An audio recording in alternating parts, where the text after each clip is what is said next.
one and all present here. I, Anubhuti Datta, on behalf of the Department of Mass Communication and Journalism, Tezpur University, extend my heartiest welcome to one and all present here. So, firstly, I request everyone to keep their mobile phones on silent mode for the smooth functioning of the program. And very big welcome, and we are truly honored to have our esteemed guests, distinguished faculties, and all the participants for our 12 days course by GIAN course on human rights reporting and development journalism, which is going to be from 4th to 16th of November. So I request Dr. Kopo Malakar ma'am to give, who's the course coordinator and a dedicated faculty of the department, to give us an overview and an opening remark of the course. Thank you.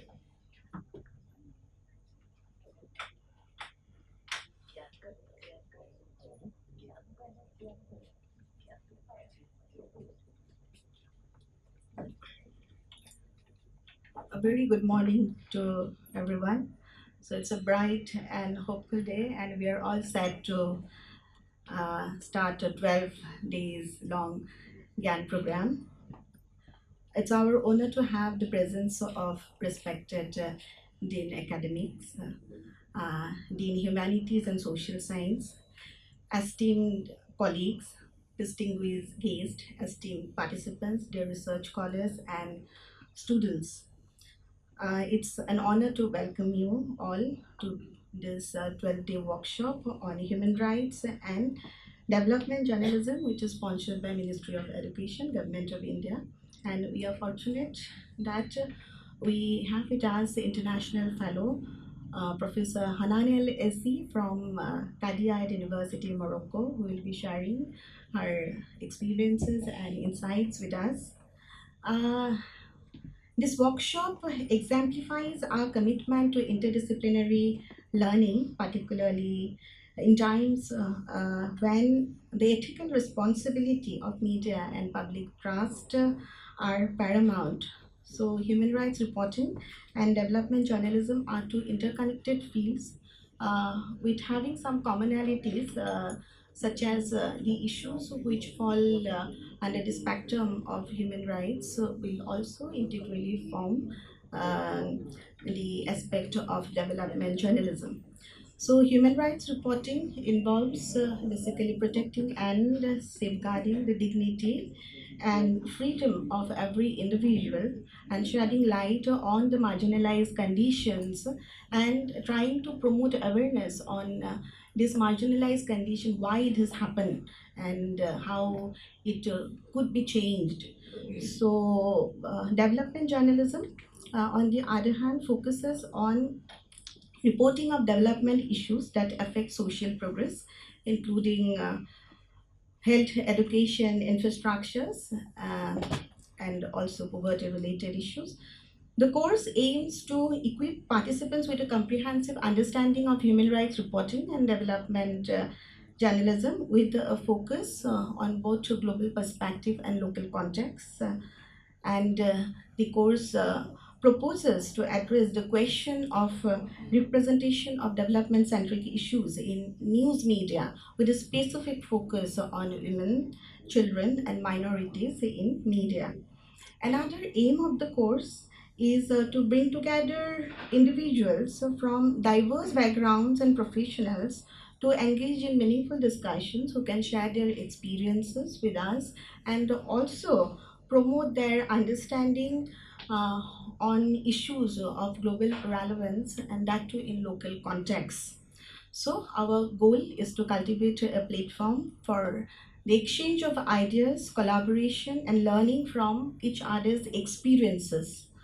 So, the course emphasizes the need for having an interaction between media and NGOs, assessing the challenges, weaknesses, and opportunities in NGO media interactions, and the perception of journalists and NGO professionals about each other, and accommodating their diverse perspectives and insights. And I'm confident that we will gain new insights and also have a very lasting connections with each other.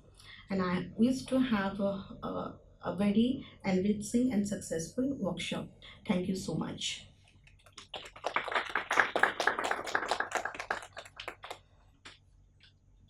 Thank you, Kopo Malaka ma'am, for that insightful introduction. This course promises to be a meaningful journey for all participants.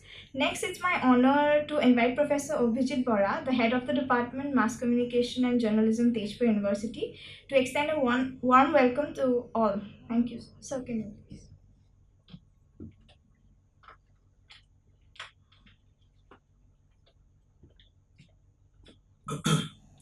Respected Vice Chancellor of INSAR's today's program, Professor Hawk, uh, GIAN University Coordinator Professor Farma, Dean Madam Professor Farhina Dhanta Madam, and specially Professor Hanan El IC, who is coming all the way from Morocco for enlightening us and exchange of ideas, and Dr. Kobo Malakar, my dear colleagues and students, as well as participants. Uh, you're all from communication background, so I don't have to further reiterate the importance of human rights reporting as well as development journalism. Uh, what I believe is, unless somebody is informed, a person cannot make a right decision. So reporting is very important, or it is ultimately, I always say that media is an informal university. Informal because you don't have to be a technically literate person to access information. And open university because here anything and everything which is of some concern to the society or the immediate community has to be discussed here. Whether it is gay rights, whether it is human rights violation, whether it is Ukraine, Russian war, Israeli, Palestinian clashes, anything. And let us leave the decision for taking a decision to the individual readers or the audience. For that, we have the opinions. But more important is to inform so that people can be informed to take a decision before they plunge into some action. And I was in journalism, but active journalism. Nowadays, my viewpoint is slightly changing. Earlier, even now, one major issue is that journalism or media is supposed to inform. But now I believe media and journalism is also supposed to make a person active into doing something meaningful for the society. The transformation is also the responsibility of media and journalism nowadays. So I believe ideas about human rights reporting as well as tidbits about various aspects about development journalism will be very the rightful steps towards this transformation. I wish you all a good time and especially thank you again for coming here, and I believe you will be enlightened to a big extent following this exchange of ideas. Thank you very much.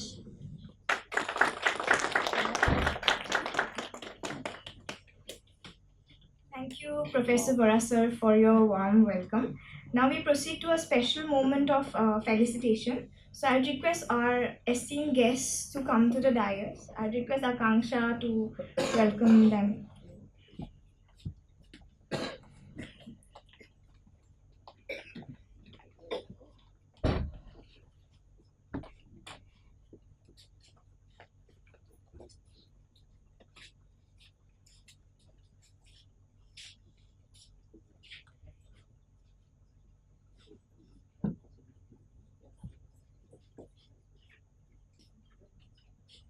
I request our HOD Bora sir to felicitate Professor Rajak R. Haq, Acting Vice Chancellor.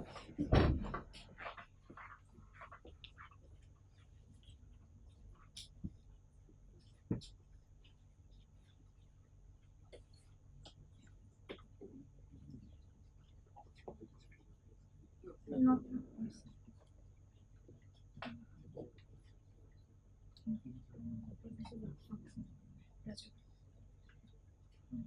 Professor Rajakar Haq, sir, Acting Vice Chancellor.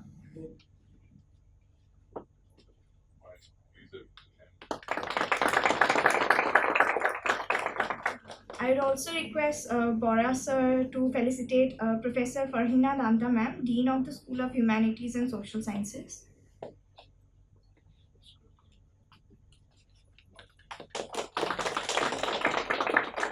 I request Coco Malaka ma'am to felicitate Professor Hanane El Essi from Qadi Ayad University, Morocco.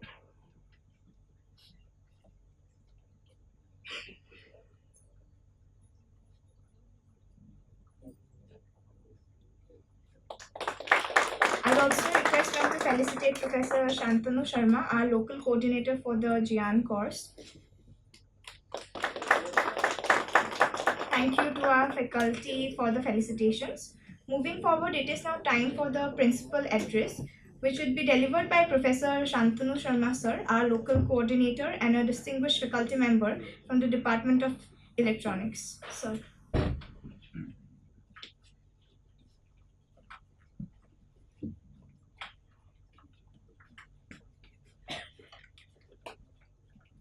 Okay, so respected Professor R.R. Hawk, Dean Academics and Vice Chancellor in charge of Tezpur University. Respected Dean HSS Professor Fahina Danta, Professor Abhijit Bora, HOD Department of Mass Communication and Journalism, esteemed resource person Dr. Hanane El Aisi, University of Qadi Ayad, Morocco, respected colleagues, my dear participants and students. A very good morning to you all. It is with great pleasure I welcome each one of you to this Ministry of Education sponsored GIAN course on Human Rights Reporting and Development Journalism. Global Initiative of Academic Networks, or GIAN, was initiated in the year 2015 by the Ministry of Human Resource Development with a vision to enhance the quality of higher education in India by fostering collaboration with the foreign universities, external experts. So already Tezpur University has conducted several GIAN courses up to the phase 3. Currently the phase 4 of GIAN is going on and IIT Hyderabad is the coordinating institute. This course is first among the courses applied from Tezpur University in phase 4. The phase 5 is going to be started from the January 2025. So today's program is basically a manifestation of our commitment to building these goals, partnership and sharing knowledge that goes beyond the borders. First and foremost, let me extend my warm welcome to our distinguished guests, scholars, and all the participants who have traveled from different places to be a part of this momentous occasion. As we proceed for this workshop, I urge you to not only absorb the knowledge shared but also interact and contribute actively. In conclusion, I'd like to express my heartfelt gratitude to the Department of Mass Communication and Journalism and to the course coordinator, Dr. Malakar, and especially to the former local coordinator, Professor Nayandi Tekabur. Actually, during his term only, this course was applied, okay, for their tireless effort in the putting this event together. I extend my appreciation to our sponsor, the Ministry of Education, and also the National Coordinating Institute, IIT Hyderabad. I hope this course will be beneficial to you all. Thank you.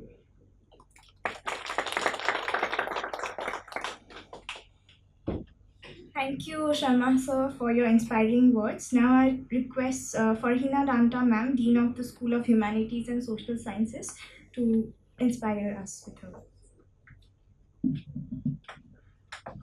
Professor Hawk, who is the Dean Academic and today the VC in charge, Professor Sharma, the GAN coordinator, head of the department, Professor Bora, coordinator of this course, Kopo Malakar, then our esteemed resource person, Professor Hanan Aisi, and his husband, Mohammed. Welcome to Tezpur University, and it gives me pleasure to be part of this inaugural function. Now, all these courses, whether under the banner of GIAN or under the aegis of Tezpur University, are about dissemination of knowledge. We are here to learn and also to train. As we train, we learn and we grow, whatever the subject. Now, today's course is about human rights reporting and about development journalism. Human rights reporting, whether it is about breach of rights or suppression of rights, or do we also promote human rights as we report on them as we write about it, because we have seen all around that there has been a lot of suppression of rights. People are afraid even to articulate. And if people cannot articulate what is there in their mind, if they cannot express themselves, I feel a major part of their freedom is gone.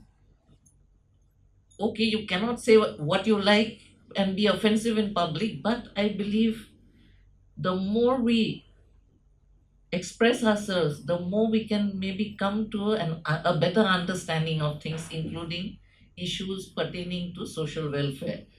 Whether it is poverty alleviation, it is education, it is gender consciousness, all these things need to be addressed with sincerity, in depth, and without actually making it just newsworthy.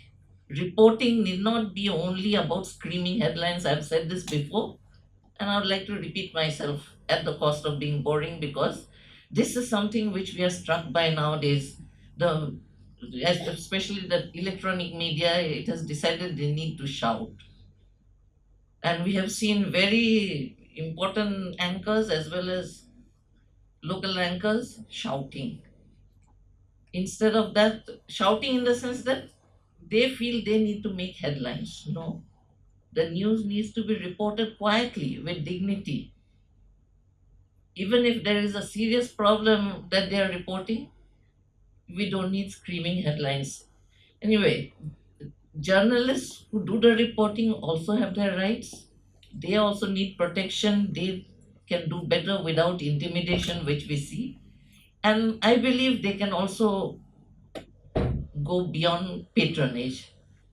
We hear all kinds of things nowadays about um, patronage from different ideological setups. That also is sometimes a problem. But coming back to the course, the way you can report on human rights issues, the way you can draw attention to social welfare schemes, including development issues, and how to make the public more aware so that together we can move forward. That, I believe, is the goal of learning these issues and reporting them in the right manner. Thank you for giving me this chance to speak here. I wish the coordinator and the participants all success, and also thank you to the coordinator of the GIAN course. Thank you. Thank you, Farhana Danta ma'am, for your insightful words. It is my honor now to introduce our keynote speaker, Professor Hanane El Essi from Kadi Ayad University, Morocco. An internationally acclaimed expert, Professor El Essi will share her valuable perspectives on this pivotal field.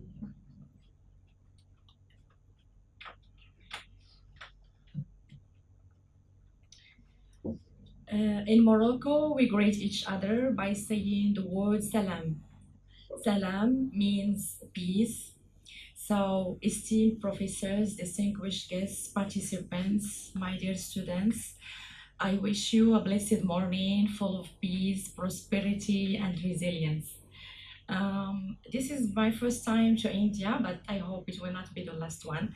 Of course, I have visited India through Indian books, through Indian authors, through reading Gayatri Chakravorty Spivak, through reading Chalpadri Mohanty, through reading Homi Baba, and many others. And I have visited, of course, India in my dreams. And now I can see that my dream has become a reality and has been achieved. Thank you very much. So the first thing that I would like to say is I would like to thank deeply Professor Dr.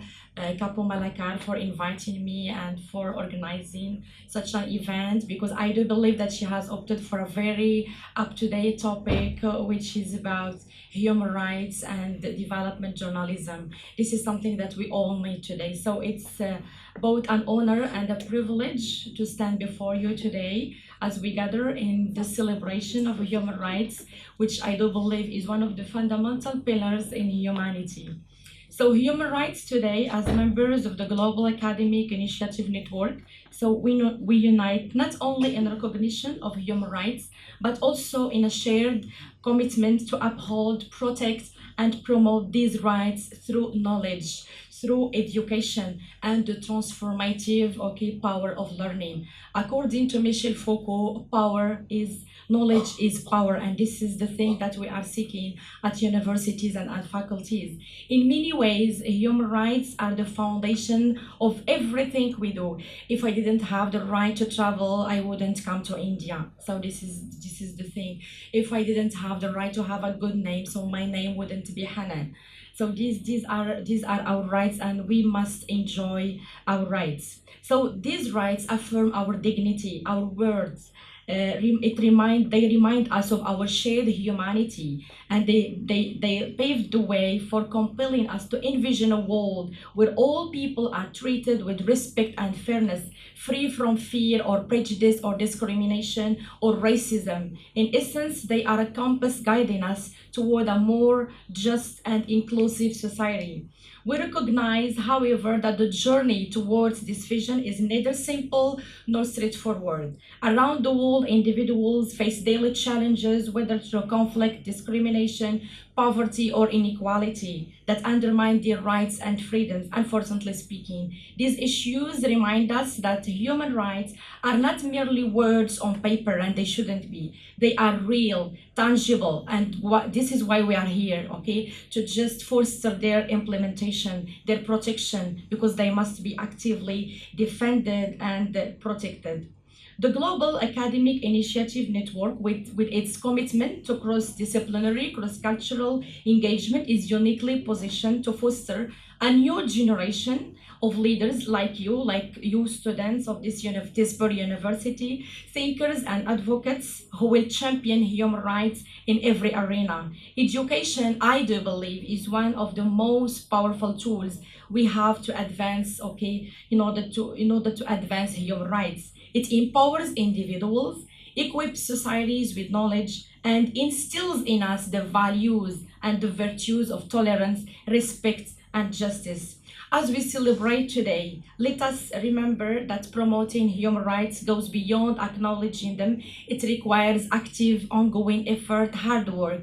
It calls upon each of us to embody these principles not only in our academic work but in our daily interactions. We are not just participants in a celebration, and this is our aim. We are architects of a future in which human rights are upheld as the foundation of peace and prosperity. Let us also pay tribute to the countless individuals and organizations who have dedicated their lives to defending human rights, often at a great personal risk. Their courage reminds us that we too are capable of making a difference. We are capable to change the world. We are capable to make our world a better place where we can enjoy our life in peace and prosperity. Whether through research, advocacy, education, or outreach, every effort counts, and together our collective impact can be profound. As we continue to expand our knowledge, let us strengthen our resolve to transform that knowledge into action. And this is the thing that we are going to do.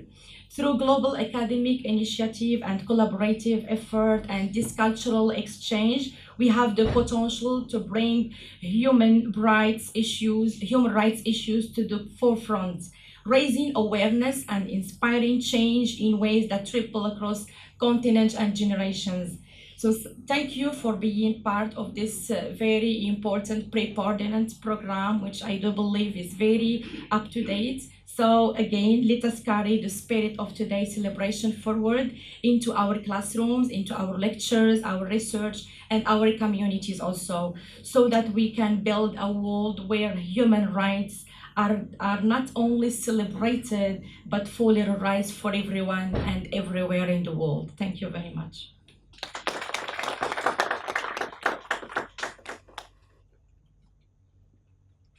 Thank you so much, Professor Al-Assi, for your enlightening address. Now, for the presidential address, it is our honor to invite Rajak R. Haq sir to the podium.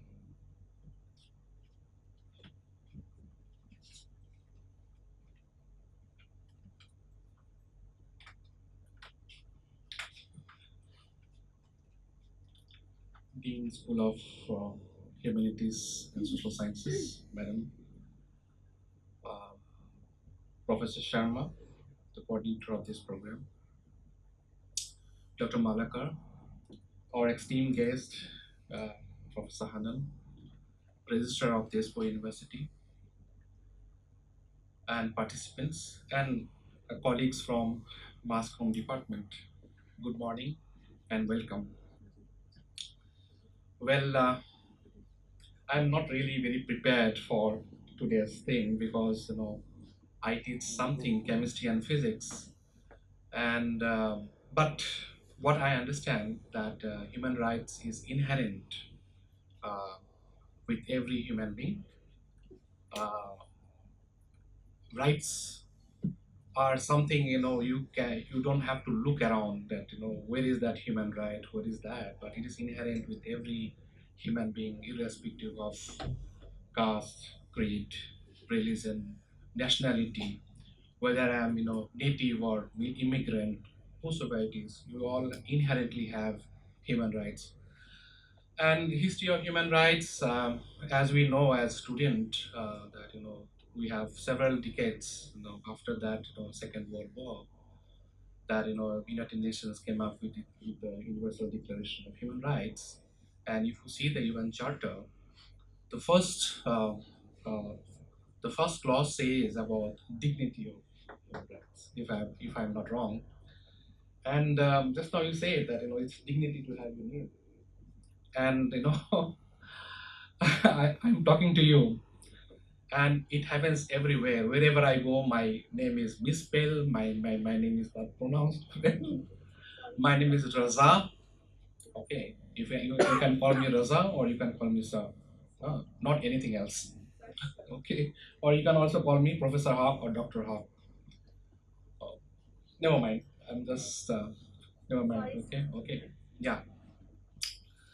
So dignity is inherent with everyone and every one of us. And if you see the developments in India, India has a written constitution. Many countries don't have the written constitution, and therefore our rights are written down in the Constitution of India. We call them fundamental rights. And if you see them, I mean, that Article 21 of the Constitution that guarantees us right to life. And right to life is also there in the UN Charter, I think, clause 3. So, right to life, but with these other rights, the right to freedom of expression, freedom of having any profession, and we have right to equality and right to religious practices and all that. And I mean, the Constitution of India, it has written down these fundamental rights, and which actually has all those elements of the human rights that is there in the Universal Declaration of Human Rights. What I want to share here is that India, we have a written constitution, uh, unlike many other countries, and whatever is written down in black and white is not the only constitution, but all that the interpretations, commentaries which has come about those Constitution of India, they are all part of that. I mean, what I mean to say that all the fundamental rights what you see in black and white written down in the Constitution of India, that is not the only set of rights we enjoy, but all those commentaries, all those interpretations, they all become kind of elements of the fundamental rights we have. Likewise, the right to life, which is guaranteed, that is the prime of all those rights we have in India and elsewhere. The right to life, which is guaranteed by Article 21 of the Constitution of India, that has been interpreted many times, and today we understand that all those components which enrich our life, right, to enrich our life, which makes our life better, they are all a component of right to life. uh, if you see that for example, right to livelihood is one such very important right, which is already understood, and which is the judiciary has already commented on that. And this reminds to me one of those very uh, I must say that the, the first of all in India, one of those legal cases in India was uh, from Bombay. It was between Bombay Municipal Corporation versus Olga Tellis. Olga Tellis versus Bombay Municipal Corporation. One of those cases that was in the 80s that had come to Bombay High Court. Now we call Mumbai, but so in that case, actually, if you can share here that there were some pavement dwellers in Bombay, and the Bombay Municipal Corporation, they realized that these pavement dwellers are doing some nuisance, and it affecting our traffic, affecting our movement, and also it is affecting the aesthetics of the location, because with pavement dwellers, they are not just merely living there; they are doing a lot of other things. I mean, and then they decided to hurl out those pavement dwellers from there, and they did that.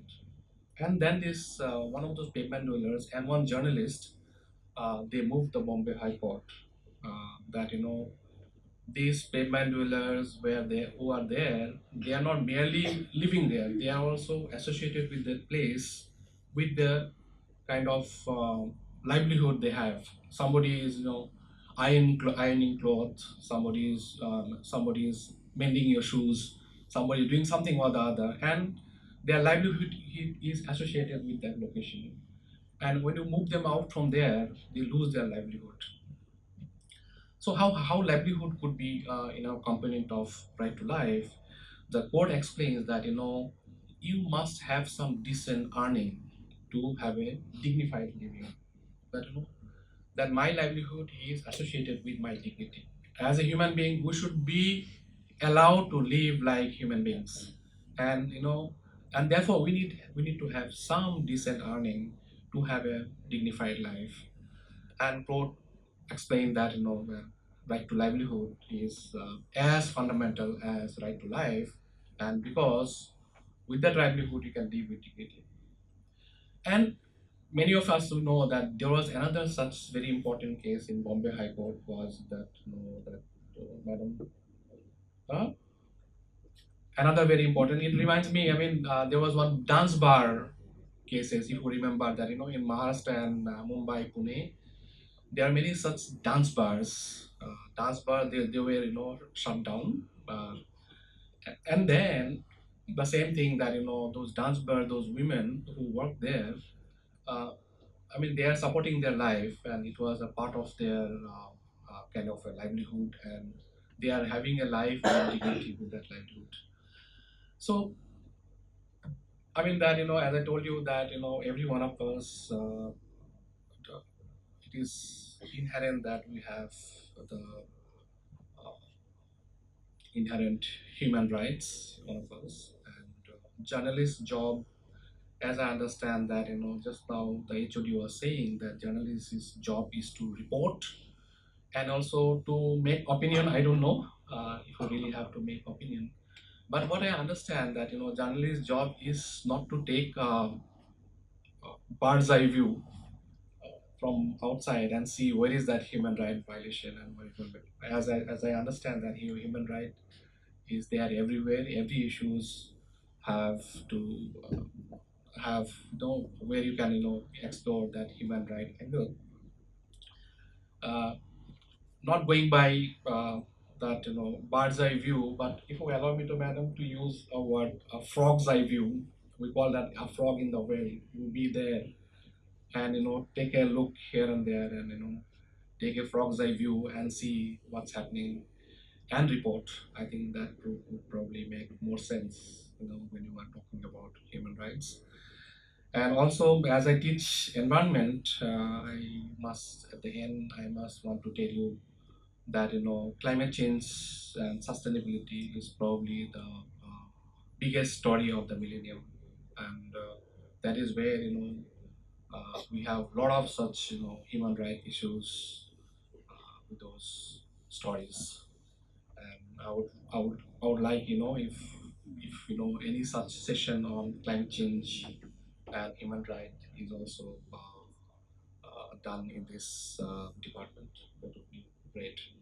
So with this, I wish luck to everyone. I wish best wishes to all those learners here. I'm sure something fruitful will come up from this workshop. Thank you very much. Yeah, I declare that this sessions are inaugurated. Thank you. Thank you so much, sir, and my sincere apologies. I understand how important it is to pronounce someone's name, so my sincere apologies to Raja Haq, sir. Now we'd like to take a moment to welcome Professor Vishwal, sir, to the department, and we would request Bora, sir, to felicitate him with a gamusa.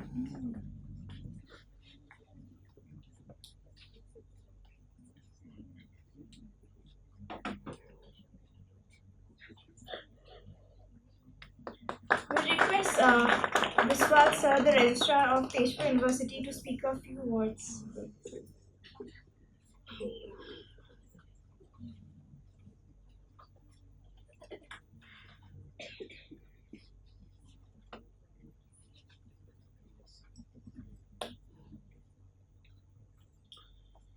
Good morning to all of you.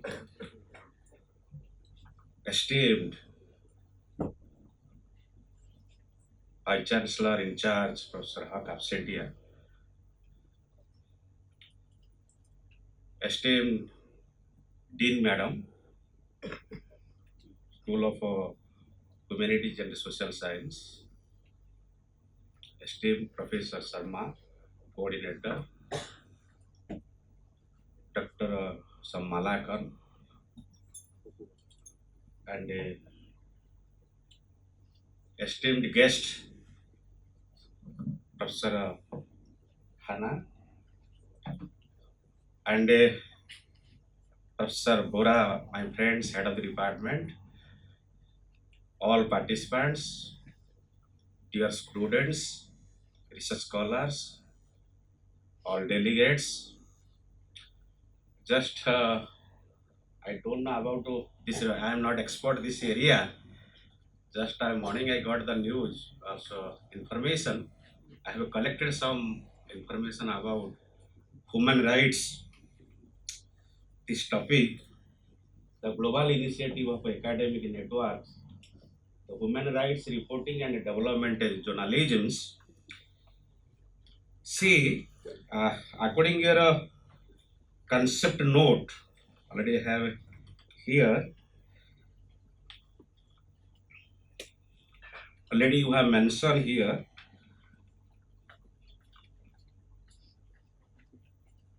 The human rights agenda, that is issues. The human rights comprehend the fundamental freedom and entitlements that every individual is inherently entitled to live fair and a dignified life. On the other hand, the development of journalism focuses reporting issues that affect the social progress and including poverty, education, healthcare, and infrastructures. But about the human rights issues in our country, as a India is a developing country, 145 crore population, so many issues here. But already I have collected some things about the agenda by issues. Probably the main issues of human rights here, we know human rights include right to life and liberty and freedom from slavery and tortures, freedom of opinion and expression, right to work and education. Also, so many rights issues. Another is a arbitrary detention, crimes against humanity. Another also sexual and gender-based violence, genocide, tortures, and war crimes. This is a issues of the present situation.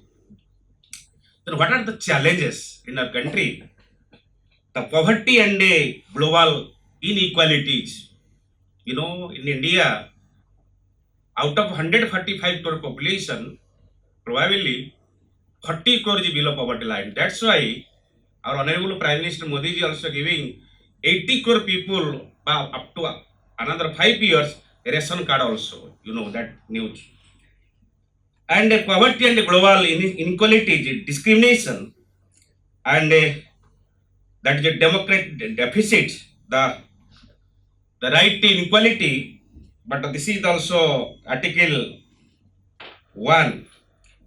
Similarly, uh, are also human rights 5 years. One is the recognized, reform, react, record, and reports. Similarly, another 5 year, the foundation of a citizenship, rights, role, resources, responsibility, and a relationship. The 5 year of the foundation of a citizenship. Similarly, another concept note about poverty, education. Another is your infrastructures. No doubt, India probably last 10 years, last government, they are declaring 25 crores already poverty reduction is over. Till today, by last day, by yesterday, or latest news, in India, 13 crores is below poverty line people are staying. 13 crores. Last day, by yesterday news. How will it reduce as a you are the journalism department student? This is the how will you cover this? How many people are below poverty line? Then it is your uh, because spreading the news, you know, according the government of India by constitution, the four pillar, the media journalism one pillar, that is a how will it describe the all things. Another thing say poverty, another also infrastructures, and another is your education. You know, 2010 Sarva Shiksha Abhiyan, right to education also came. New rights of the as a human being. Similarly, infrastructure now present day the so many company they are not properly maintaining. That's why suppose the people are working 10 to 12 hours, 15 hours in organization, they are not providing proper HR benefits. Also, according to the Companies Act 2019-56, but 2000 latest 2013, then they have clarified different types of workers, skilled worker, semi-skilled worker, high skilled worker. According that, they will provide the wages. Then this is my just I collected some uh, news about the human rights. How will you solve your department, your uh, professor, your mentor will solve the all problems and best wishes, and how will you success this program. Your coordinator, Professor Sharma and Dr. Malakar Madam will also congratulations and best wishes. How will you solve this program that is all types of problems the country. Then either as a poverty, either education, either infrastructure, then healthcare, how will you solve in your country in future. This is up to you as a journalism student. This is the highlight the society. Our main motto is how the poverty reduce the from the country. Thank you so much. Best wishes, Mass Communication Department. Thank you so much, Viswal sir, for your inspiring words. Now I request Dr. Kaupu Malaka ma'am to take over from here.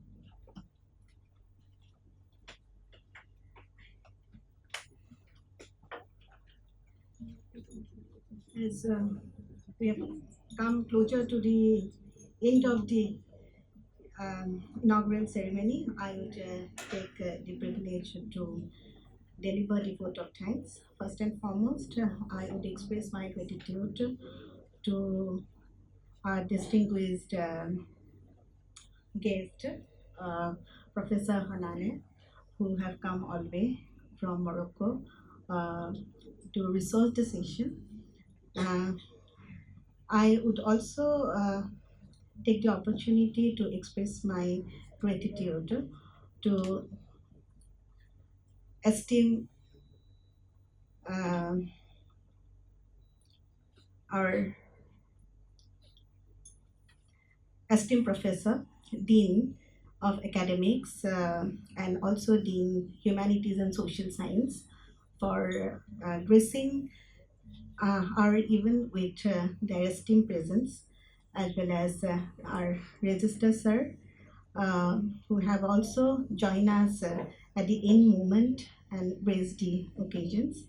Your support and encouragement is really invaluable for us. Uh, I'd also like to express my gratitude to Santanu Sarma sir, local coordinator, GIAN, for supporting me throughout to the conduct of this event. Then my uh, sincere thanks goes to HOD sir uh, for timely support and encouragement. My special thanks goes to GIAN for understanding, for coordination and timely support. I appreciate uh, their commitment to academic initiative, for tapping the talent pool of resources of entrepreneurs and scientists and to engage them in academic activities, and also augment the existing academic resources. Uh, I would also like to thank our students and research scholars who are in the organizing team, who have tirelessly involved in live streaming of the event, and will also involving throughout these 12 days sessions. And I'm sure that your hard work will not go unnoticed, and I hope that we will have a successful workshop for 12 days. Uh, I would also thank to the participants and each of you who are present here and join us today. Uh, so let us carry the spirit of collaboration and commitment forward as we move ahead. Uh, Thank you and have a nice day.